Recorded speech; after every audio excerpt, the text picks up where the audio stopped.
فريق الرجاء الرياضي يتعاقد مع اللاعب بيسار حليمي.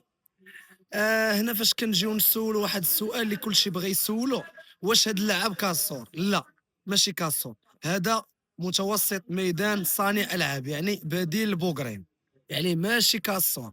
وهذا قال لك غير بتوصيه من اللاعب برقوق، يعني ممكن ان اللاعب برقوق فايت لعب معاه ولا فات شافه من قبل. هذا اللاعب فات لعب ليه مع المنتخب المانيا 18 عام 19 عام، وفات لعب مع منتخب كوسوفو اقصائيات ديال اليورو. يعني لاعب كيقولوا متوسط مزيان، حنا باقي ما شفناش مباريات باش نحكموا عليه، خاصنا نشوفوه مع الرجاء.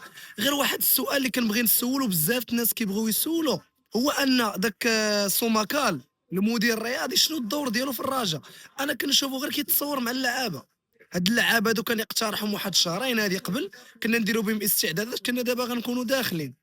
علاش حنا تنلعبوا واحد المقابله عاده باش يخرجوا العيوب ويخرجوا الناس كيهضروا، عاده باش ينوض الضغط، عاده باش تنوض انت تمشي تجيب اللاعبين، هادشي خصو يكون قبل. لكن رديتونا بحال شي تعاونيه، مع العلم اننا حنا شركه رياضيه، واننا كنتسناو واحد النيفو طالع ديال اللاعبين ونتمناو خير.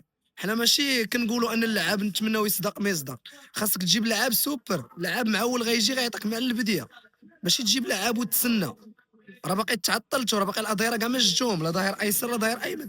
بزاف الناس غيقول لك علاش كتهضر بهاد النبره، علاش كتغوت؟ راه كنغوت حيت راه بادين البطوله، راه 3 شهور والناس ما جابوش انتدابات، راه يلاه بداو كيفكروا يجيبوا الانتدابات، ونوضوا تحركوا معانا وجيبوا اللعابه اللي خاصيننا.